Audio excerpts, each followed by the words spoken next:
कुमार जी बिहार से। राधे राधे राधे। राधे राधे महाराज जी, कोटि कोटि प्रणाम। महाराज जी पिछले 8 महीने से वीडियो देख रहा हूँ, तब से नाम जब थोड़ा सा बढ़ा है।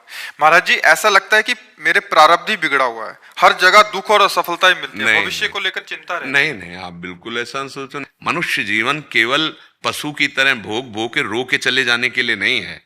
बात समझो, जैसे समुद्र की उफान को तटवर्ती क्षेत्र रोक लेता है, ऐसे श्री जी की कृपा इन दुखों को कि श्री जी ऐसे भोगवा रही, गोद में रख के भोगवा रही। इसलिए कोई देखो, आपको लग रहा है हम तुमको बल दे रहे हैं कि ऐसे निराश नहीं हुआ जा सकता। ऐसा ना सोचे इस परिस्थिति को लेके कि यार क्या मेरा प्रारब्ध भोगे दुख ही भोगने के लिए लिखा है क्या। भगवान का जो हो गया।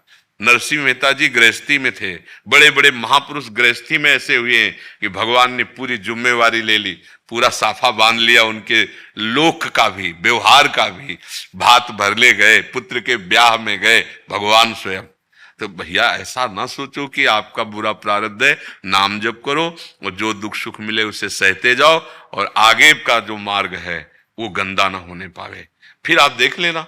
देखो, अगर हम भगवान के मार्ग में सच्चाई से हैं तो हमारी फसल बहुत अच्छी है, अगली वाली। अब पिछली वाली जो थोड़ा गंदी उसे भोग लो, उसके लिए अगली फसल में आग मत लगाओ। पिछली गलतियां हुई उनको हम भोग रहे हैं, आगे हम ऐसा संभाल लेंगे कि ऐसा हमें दुख ही ना मिले, ऐसा हमें भोगना ही ना पड़े। क्योंकि अवश्य में भोक्तव्यम कृतम कर्म शुभाशुभम। यदि हम गलत करेंगे तो भोगना पड़ेगा, सही करेंगे तो उसे भोगना पड़ेगा। तो हम सही क्यों ना करें। चाहते हैं सुख, करते हैं गलत, तो परिणाम तो दुख आएगा ही। तो अभी तक गलती हुई, अब सत्संग मिल गया है, अब हम अपना सुधार करें और निराश मत होना, उदास मत होना। हम इसलिए अपना उदाहरण देते हैं कि उदाहरण से तुम्हारी हिम्मत बढ़ जाएगी। आज परिस्थिति कमजोर मान सकते हैं, लेकिन सत्य में चल रहे हो, भजन में चल रहे हो, तो कल तुम्हारा भविष्य बहुत उज्जवल होगा, महान होगा। वो कैसे करेगा, आज तक स्वभाव में रहा है, ऐसे करने का स्वभाव नहीं रहा है। अपने आप जो आ गया उसका सदुपयोग हो रहा है, अपने आप वो कर रहा है, अपने आप वो व्यवस्था कर रहा है। तो ऐसे ही चराचर जगत की कर रहा है, पशु पक्षियों की कर रहा है, लाखों जीव जिनको आप जानते नहीं उनका भी भरण पोषण कर रहा है। तो आप उस पर विश्वास कीजिए और दुख को सह लीजिए और सच्चे मार्ग के पथिक बनिए, आगे अच्छा हो जाएगा। ठीक है। शशि जी, राधा वल्लभ श्री हरिवंश। महाराज जी आपके चरणों में कोटि कोटि प्रणाम। महाराज जी मेरा प्रश्न है कि जीव ईश्वर का अंश होने के बावजूद आखिर कैसे माया के सन्मुख हो गया और ईश्वर से विमुख हो गया। आप अक्सर कहते हैं कि भगवान अपने आप से अपने आप में खेल रहे हैं। कृपया महाराज जी सरलता पूर्वक समझाने की कृपा करें, कैसे शुद्ध आत्मा बिना भजन के बातों से समझ में आने वाली बात थोड़ी है। अगर इसे कहा जाए कि आप इसे सरलता पूर्वक समझा दो, तो अगर इतना सरल समझ में आ जाने वाली बात होती तो सब ब्रह्म ज्ञानी हो जाते, सब भगवत प्राप्त हो जाते। इसके लिए सीधी बात है कि हम माया युक्त हैं या माया मुक्त हैं, हमसे इससे अब कोई मतलब नहीं है। हम भगवान के हैं, ये बात स्वीकार करते हैं, करते हैं। हाँ, अब हमारा कर्तव्य है कि जो कुछ भी हमारे पास है उसको हम भगवान की सेवा समझें। पदार्थ, वस्तु, व्यक्ति, स्थान, जो भी, पति पुत्र परिवार, ये भगवान हमें सेवा रूप में प्राप्त हुए हैं। यही जानने के लिए उत्तर है ये कि इसको तुम सरलता पूर्वक जान जाओ। सबको भगवत भाव से, जो भी तुम्हारे संबंध में, शरीर संबंध में, भाव संबंध में जो भी वस्तु व्यक्ति स्थान है, उसे भगवान की समझ के भगवान की सेवा में लगाते हुए निरंतर स्मरण का प्रयास करो। राधा राधा राधा राधा राधा वल्लभ श्री हरिवंश, राधा वल्लभ श्री हरिवंश। तो आप जान जाओगे, क्योंकि ये बात केवल आप ही जना सकते हैं, आपको बातों से समझ में नहीं आ सकती। सोई जाने जय देव जनाई और जानत तुम्हें हो जाए। लच्छेदार भाषण दे के या भाषण सुन के कोई ब्रह्मज्ञानी नहीं हो जाता। नाम आत्मा प्रवचनेन लभ्या, प्रवचन करने मात्र से कोई ब्रह्मबोध संपन्न महापुरुष नहीं हो जाता। तो इतना केवल सुन लेने से जीव और ब्रह्म के भेद को, या हम क्यों माया में कैसे फंसे, नहीं जान जाओगे। उसके लिए क्या है, मामे वे प्रपद्यन्ते माया में ताम तरंतिते। हे भगवान, आप जैसे हो मुझे पता नहीं, मैं कैसा हूं आपको पता है, मैं जैसा भी हूं आपका हूं। और राधा राधा राधा राधा राधा, तो बात समझ में आ जाएगी। केवल बातों से ये समझ में नहीं आने वाला, क्योंकि ना तुम अपने को जानती हो ना भगवान को जानती हो। किसका प्रश्न है, आप जानते हो अपने को? नहीं जानते। भाई हम तब तो जानने की बातों में तब आवे जब हमें कुछ भी पता हो, ना हम अपने को जानते हो ना जिसको जानना चाहते हो उसको जानते हैं, क्योंकि हम अपने को देह मानते हैं। ईमानदारी से सच्चाई से देखो, मतलब इसमें ज्यादा तर्क वितर्क करने की जरूरत नहीं। हम जब शीशा देखते हैं, तिलक लगाते हैं, तो हम किसको लगाते हैं तिलक? अपने को लगाते हैं या अपने मस्तक में लगाते हैं? उस समय ज्ञान क्या होता है? असलियत में देखना, हम अपने को देखते हैं, नहीं देखते ना। इसी का नाम अज्ञान है, इसी का नाम देहाभिमान है। देहाभिमानी अज्ञानी ना तो भगवान को जानता है ना अपने स्वरूप को जानता है। इसी अज्ञान के मिटाने के लिए भगवान की शरण होकर भजन किया जाता है। जब कोई राधा बाबा से ऐसे प्रश्न करता तो पूछते थे कितने लाख नाम जपते हो? बोले जाओ आज से 1,00,000 नाम पहले 1 महीना जपो, फिर हमारे सामने हो, फिर हम देखेंगे, फिर 1,00,000 नाम जप करो, फिर हम देखेंगे, फिर तुम्हें उत्तर देंगे। क्योंकि तब तुम समझ पाओगे भगवत बुद्धि का जो स्वरूपानुभव की तरफ गति होती है, उसको समझ पाओगे। ये एक ऐसा स्वप्न है संसार जिसका आज तक कोई निराकरण नहीं है, कोई निराकरण नहीं। स्वप्न का कोई निराकरण होता है? लड्डू बेसन के थे, घी पड़े हुए थे, मीठे थे, सब कुछ था, लेकिन जब जगे तो यार एक बूंद नहीं, एक लड्डू की बूंदी भी नहीं, कुछ भी नहीं। और पूरा स्वप्न में देख डाला कि बढ़िया लड्डू बनाए, फिर भोग भी लगाए, और फिर पाया भी, और फिर सब कुछ नहीं आया पेट में, ना इतना आया ना जबान में आया। बिल्कुल ऐसे ही चल रहा है, ऐसे ही चल रहा है। हम एक स्वप्न में फंस गए। कौन से स्वप्न में फंस गए? मोह में। मोह अज्ञान, अज्ञान अपना भ्रम, अपना भ्रम स्वयं का। कैसे? गोस्वामी जी ने बहुत सुंदर कहा है, बंध्यो कीर मरकट की नाई। जीव का बंधन कैसा है? बोले बंदर और तोता की तरह बंध गया। जैसे तोता बांधने वाले आते हैं तो ऐसे एक पोला और रस्सी में ऐसे पोला, जैसे पंखा घुमाने वाला होता है ना, ऐसे पोल कर दिया और उसमें लाशा लगा दिया, चिपकने वाली चीज, और दाना रख दिया। तोता आके उस पर दाने के लोभ से जे भी बैठा से घूम गया वो, क्योंकि पोला है ना। अब घूम गया, वो सोचता अगर मैंने छोड़ दिया तो मरा, और अगर वो छोड़ दे तो मुक्त हो जाए।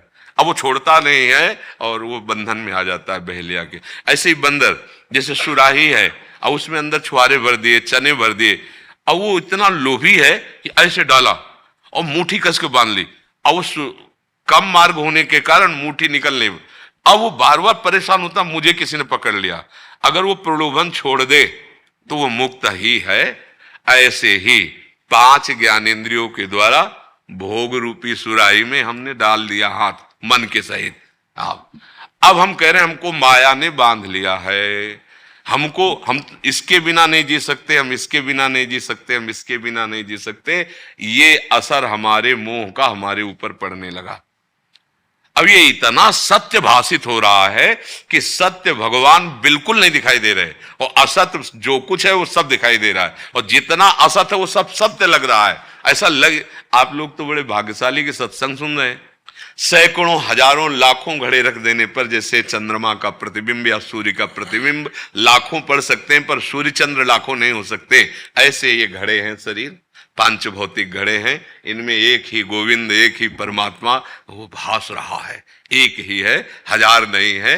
पर चमत्कार ये है उसका कि वो हजारों लाखों असंख्यों रूपों में होते हुए भी, असंख्यों स्वभाव, असंख्यों वर्ताव करते हुए भी वो एक। और ये बात हमारी समझ में नहीं है कि जो वो एक है वही यहां भी है। एक 10 आदमी जो है नाव से उतरे तो बोले यार गिन लो कोई कम तो नहीं हुआ, तो बोले 1 2 3 4 5 6 7 8 9, यार एक कम है। बोले तुम गिन लो, तो बोले 1 2 3 4 5, सबने कहा कम है। तो जो नाविक था उसने कहा भैया कम नहीं है, आप अपने से शुरू करो। तब 10 हो गए। तो बस हम अपने को पहले जाने, अपने को समझे, अपने को हम भूल गए। नाम कोई जीव है, नाम कोई स्त्री है, नाम कोई पुरुष है, हम भगवान के भगवत स्वरूप हैं। इस बात को भूल करके संसार में ऐसे बहते चले जा रहे हैं। आज एक कामना पूर्ण हो जाएगी, 2 खड़ी हो जाएंगे, लेकिन ऐसे को जैसे 100-200 ग्राम आपको सोना दे दें और आप सोचो हम तृप्त हो जाएंगे, नहीं होंगे। फिर और 1 किलो की आवश्यकता होगी, फिर 5 किलो की आवश्यकता होगी। अगर पारसमणि दे दे तो तृप्त हो जाओगे, क्योंकि पारसमणि से आप पहाड़ लगा सकते हो सोने का। तो जिसने समस्त विश्व ब्रह्मांड को बनाया, अगर वो भगवान मिल जाए तो फिर प्राप्त करना बाकी क्या रह जाएगा? ये संत जन देते हैं। संत भगवान का नाम, भगवान का आश्रय देते हैं। तो आप कृपा करके समझ लो, ना कोई फंसा है और ना किसी को मुक्त होना है। ये बात समझ में नहीं आएगी। पहले हम कह रहे हैं, ना कोई फंसा है, ना कोई मुक्त हुआ है। जैसे स्वप्न में आदमी जेल में बंद जाए और वो मुक्त होने के लिए प्रार्थना करे, तो आप चाहे अनुष्ठान बैठाल दो और आप चाहे जितना रुपया घूस दे दो, वो मुक्त नहीं हो सकता। कब तक? जब तक जगा नहीं दोगे। समझ रहे? ऐसे ही देह भाव में इतना हम फंस गए हैं प्यारे, और ये छूटेगा।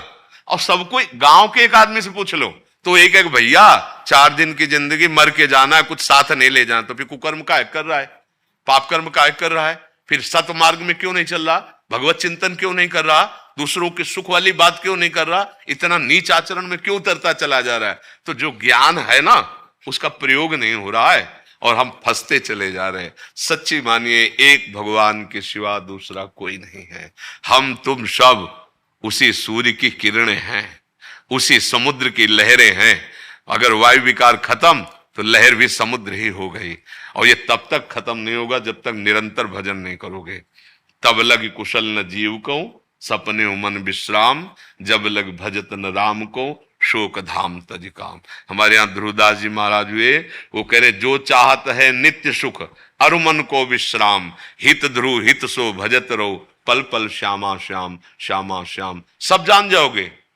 अपना स्वरूप किसी इंद्री से नहीं जाना जा सकता, क्योंकि जो हम इंद्रियों से देखते हैं वो दृश्य होता है।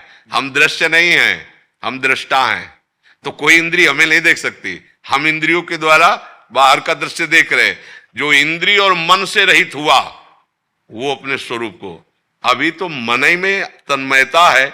मन कहता है ये देख लो, तो हमें लगता है कि अब हमारा आज देखने का ये मन है, तो हम ही देख रहे हैं, हम ही सुन रहे हैं, हम ही भोग रहे हैं। ये बहुत बड़ा ज्ञान है। पर बड़ी कृपा है कि आप लोग कम से कम सत्य शास्त्र की बात, संतों की बात सुनने के लिए तो राजी हो गए। नहीं, माया ना सुनने का टाइम देती है और ना राजी होना देती। अभी अहोभाग्य है कि अभी कलिकाल में ऐसा कुछ अवसर मिल रहा है कि हम भजन कर सकते हैं, हम मुक्त हो सकते हैं। नहीं, आगे आप सच्ची मानना, ना आपको सत्य बात सुनने को मिलेगी और न सत्य मार्ग में चलने वाला कोई मिलेगा। अगर कोई कभी होगा तो गिरिकंदरा में गुफा में छुपा अपने प्राण त्याग देगा, समाज नहीं रह जाएगी। जैसे अभी बढ़ रही ना मदिरा पीना, मांस खाना, व्यभिचार एक मनोरंजन खिलवाड़ हो गया है। व्यभिचार एक खिलवाड़ हो गया है। उसके विषय में सोचा ही नहीं जा रहा कि हमारी समाज कितनी गंदगी की तरफ जा रही है, जहां ना धर्म है, ना मनुष्यता है। देवत्व और भक्ति के तो बात जाने, दैवी संपदा और भक्ति की बात, क्रूर राक्षसी स्वभाव बढ़ता चला जा रहा है। इतना बढ़ता है, छोटे छोटे बच्चे असुरक्षित हैं, छोटे छोटे बच्चों के अंदर गलत संस्कार पड़ रहे हैं। तो आगे चलकर यही तो हमारे बुजुर्ग बनेंगे। तो एक ऐसे बुजुर्ग होंगे हमारे जिनकी नींव ऐसी पड़ रही, तो आगे कोई भजन कर भगवत प्राप्ति करे या ब्रह्म बोध करे, ये सब लिखा रह जाएगा। कलिकाल का ऐसा प्रबल प्रवाह अभी अवसर है। अभी ऐसे ऐसे महापुरुष संत जन हैं, अभी ऐसी वायु अनुकूल चल रही है कि आप भजन करके मुक्त हो सकते हो। तो ये रहस्य तो भगवान ही अनुभव कराते हैं। या रहस्य रघुनाथ कर बेग न जाने कोई, और जो जाने रघुपति कृपा, तो सपने मोह ना होए। ये भगवान ही जनाएंगे। इसलिए उनकी शरण में होकर उनका नाम जप करो, अच्छे आचरण करो। कीमती भगत जी महाराज जी, आपके श्रीमुख से हमने कई बार सत्संग और एकांतिक में सुना है कि जो मनुष्य जानबूझकर अपने शरीर को खत्म करता है, उसकी आत्मा दर बदर भटकती है और उसकी बहुत दुर्गति होती है। वहीं दूसरी ओर रामचरितमानस के उत्तरकांड में एक जगह गोस्वामी तुलसीदास महाराज वर्णन करते हैं कि जो न तरे भवसागर नर समाज अस पाई, सो कृत निंदक मंदमती आत्महनन गति जाई। महाराज जी, भगवत प्राप्ति के मार्ग पर चलने वाले लाखों भक्तों में से अगर कोई त्रुटि के कारण मुक्ति तो यहाँ भगवत प्राप्ति नहीं कर पाता, वहां के दो एक अर्थ आप क्या समझ रहे हैं? मतलब जी उससे जो समझ आया था कि अगर कोई मनुष्य जीवन लेकर भी अगर भगवत प्राप्ति के भगवान को नहीं पा पाता तो वो दुर्गति को प्राप्त होता है। हाँ, तो इसमें तो संशय उसी के बराबर है। तो जैसे अगर एक इंसान खुद आत्महत्या कर रहा है और दूसरा जो अगर भगवान के मार्ग पर चलकर भगवान को नहीं पाता, तो उसकी भी नहीं, भगवान के मार्ग में चलकर नहीं शब्द है, भगवान के मार्ग में चलकर शब्द नहीं है। आप चूक कर रहे हो। हमें मनुष्य शरीर मिला, भगवान ने विवेक बुद्धि और हमें संत समागम करने का समय दिया, भजन करने का समय दिया, पर हम न संत समागम कर रहे न भजन कर रहे, विषयों की तरफ बढ़ते चले जा रहे हैं, धर्माचरण की तरफ, तो उसकी वही दुर्गति होगी जो आत्महत्यारे की गति होती है। भजन अभी फिर यही है कि बिना भगवत प्रेमी महात्माओं के, शास्त्रों के आंतरिक भाव को नहीं समझा। जो न तरय भव सागर अस समाज नर पाए, सो अति निंदक मंदमत।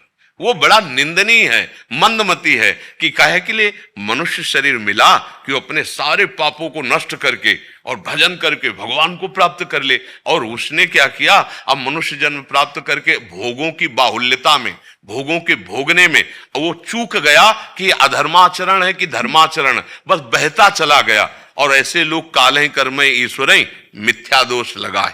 एक बार जिसने राम नाम बोल दिया, कृष्ण नाम बोल दिया, हरि नाम बोल दिया, इसलिए कि मेरा भी कल्याण हो जाए, हम कहते हैं उसकी दुर्गति नहीं हो सकती। एक बार जिन नाम ली हित सो होए अति दिन। वहां वो बात उस पुरुष के लिए कही जाती कि इतना सुंदर मानव दे, इतना सुंदर बुद्धि, इतना सुंदर मार्ग में आप चल सकते हो और आप गंदे मार्ग का अनुसरण, पापाचरण कर रहे हो। समझ पा रहे हैं आप? हाँ, ये ऐसा नहीं। हमारा विश्वास इतना जीवन है, इतना जोर है कि एक बार जिसने राधा बोल दिया है, वकालत वकालत होती है। वकील का जो दाम होता है ना, उसकी बुद्धि की प्रवीणता का होती है। तो हम लोग भगवान के मार्ग के वकील हैं। मुकदमा वकील से ही जीता जाता है, चाहे जितने तुम्हारे सबूत कमजोर हों, अगर वकील जोरदार का है तो मुकदमा जिता देगा। तो हम जो संत महात्मा होते हैं ना, वो भगवान की बात को पकड़ते हैं, भगवान की बात को। भगवान ने कहा कोटि विप्र बदला गए जाहू आए शरण, तो वकालत में पकड़ लिया। भगवान ने कहा आप चेत सुदुराचारो भजते माम अनन्य भाग, पकड़ लिया, पॉइंट पकड़ लिया।